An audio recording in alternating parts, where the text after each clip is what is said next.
Okay, Jessica, this video is for you. This here will kind of give you the basics with your f-stop. You got that number there, that's the stupid thing. That's your shutter speed.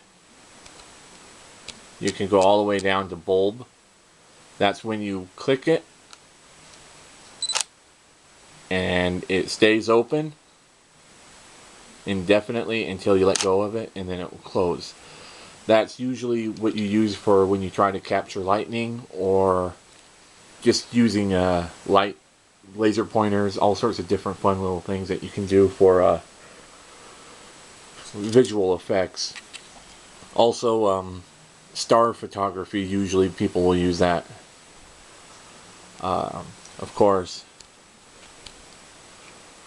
you know, the slower the shutter speed, the more light you need. Now, in fact, right here, this here is your aperture, and to get that to adjust, this button right here, you'll have a plus minus.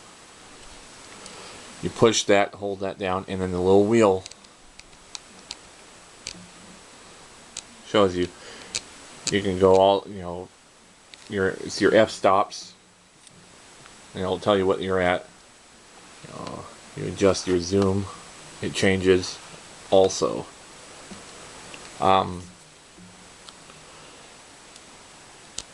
The F8 is almost the ideal spot for most outdoor photography. Of course, with this will be your light meter. And the same little doodad can be seen inside here, the green bar underneath. Your ideal lighting would be where in this situation, it would be a 3-second exposure with f8. So if I were to take a picture,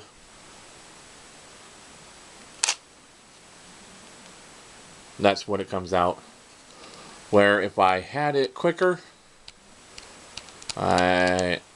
all the way up to 100 or 250 seconds of this. I'm trying to speak math talk. It's not working out for me.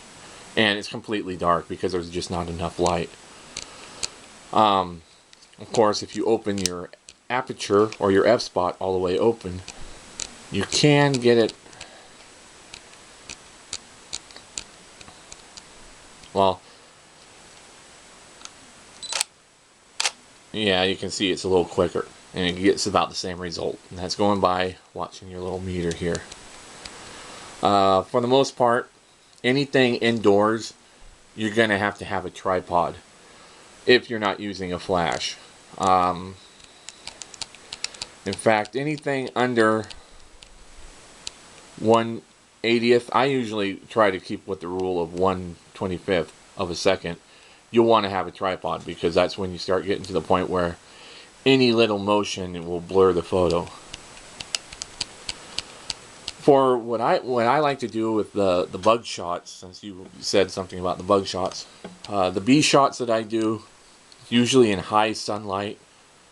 So I usually have my F setting wide open, and I'll have it around 1/2000th or maybe even 1/4000th of a second. Especially if they're like bees, where they're buzzing around and their wings are moving, the 1/4000th will actually capture the wings, even while they're in flight. You get down past 1/1000th, you start getting blurry bugs, because unless you have one that's really slow, like maybe a caterpillar, like just resting, or then you can play around with it. The ISO sensitive settings, you go to the menu, get down to your ISO. Basically, when you used to buy film, that's what this number represents. You have the gold Kodak Gold 400 Max. That would be kind of what the 400 represents. 200 is probably the ideal where I usually like to stay. 1600. See, all this stuff also will interfere, or not interfere, but goes along with your shutter speeds, because math talk again. 1600. You get into that. You have that's for 1600 is for really dark, and it helps you. It makes it more sensitive. It also makes your pictures really grainy. 400 is one that is pretty good. 200 is pretty good. 800 is still pretty grainy. 100, it gets to be like the really top of the line quality photos. But because it's such a low number, you have to have a lot more of a light source. So it's kind of one of those things where it's like, it's definitely a give take. White balance, it's pretty easy to understand. Fluorescent, direct sunlight, flash, cloudy, shade. If you happen to be in, like, I'll just show you real quick with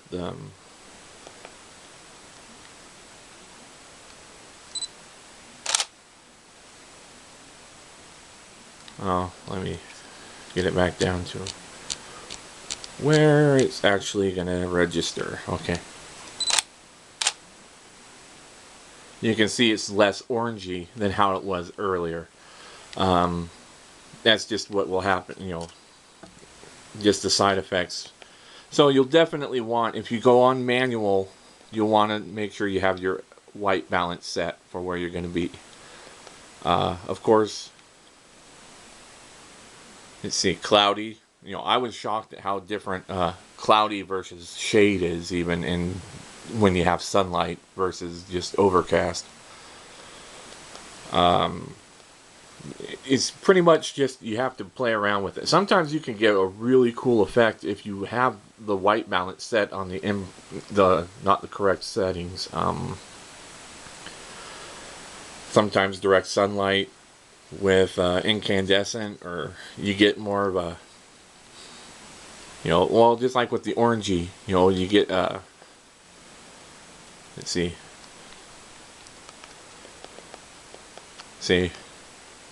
how that has more of an orange. Those were, I think, shady, and then you have more of a true color. Given it's really blurred, but that goes back to the shutter speed being so slow because I'm in low light. So pretty much, again, quick basics. You're on manual, even if you're not from focusing, if you want, you can just leave it on autofocus. But it's also fun to try it with manual, because when you have it set on manual and you have everything set right, or if you're taking pictures of bugs and you're up there at 1/4000th of a second, that's how fast you can take a photo. So yeah, manual settings to change your shutter speed, the little dial here, and to change the aperture, little button right there. You hold it down, spin the same dial, and it will tell you right there. And don't forget, the light meter will tell you, like that one there, it's 1/100th or one. That math talk is really messing with me today. But yeah, you have to go all the way down to a 3-second exposure in order for it to come out exposed. Hopefully that gives you the basics on just how to play around with your manual settings. It's going to be a give-take, practice around with it, play around with your camera. And if you don't like it, you can always just flip it right back to auto, and you haven't hurt a single thing with your camera. That's what is so great, because there's times where I'll be out taking pictures, and if it's something that's passing by me real fast, I'll use the auto.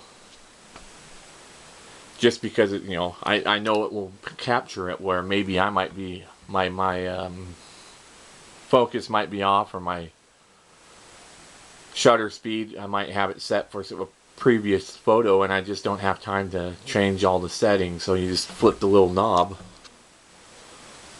from your manual settings right down to auto, and you're good to go. It will completely, you know, and then when you go back to manual, all those settings that you had all previously are still right there. So it's a pretty awesome camera. So I definitely recommend you playing around with your manual settings with your 3100 Nikon. And of course, you know where to, you know, bug me online if you ever need any more questions answered. Yeah, I'm having a hard time speaking today.